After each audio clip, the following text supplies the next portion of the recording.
छत्रपती शाहू स्टेडियमवर सुरू असलेल्या राजेश चषक फुटबॉल स्पर्धेत आज शिवाजी तरुण मंडळ आणि प्रॅक्टिस फुटबॉल क्लब यांच्यात सामना झाला।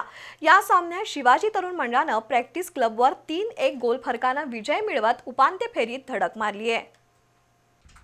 संयुक्त जुना बुधवार पेठ सेवाभावी संस्थेच्या वतीनं राजेश चषक फुटबॉल स्पर्धा सुरू आहे। या स्पर्धेत आज बलाढ्य शिवाजी तरुण मंडळ आणि तुल्यबळ प्रॅक्टिस क्लब संघात सामना झाला। 6व्या मिनिटालाच आक्रमक चढाई करत शिवाजी तरुण मंडळाच्या खेळाडूंनी बचावफळी भेदण्याचा प्रयत्न केला। दरम्यान हर्ष जरगच्या पासवर संकेत साळोखेनं हेडद्वारे गोल नोंदवत सामन्यात 1-0 अशी आघाडी घेतली। या गोलची परतफेड करण्यासाठी प्रॅक्टिस क्लबकडून आक्रमक चढाया झाल्या। सामन्याच्या 27व्या मिनिटाला इंद्रजित चौगुलेच्या पासवर संकेत साळोखेनं दुसऱ्या गोलची नोंद केली।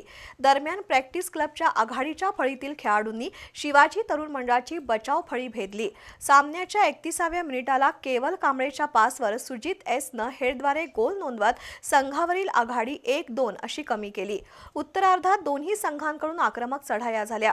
सामन्याच्या 66व्या मिनिटाला संकेत अनिल साळोखेनं तिसरा गोल नोंदवत हॅट्रिक साधली। या विजयामुळे शिवाजी तरुण मंडळानं स्पर्धेच्या उपांत्य फेरीत प्रवेश केलाय। त्यांचा सामना खंडोबा तालीम संघासोबत होणार आहे।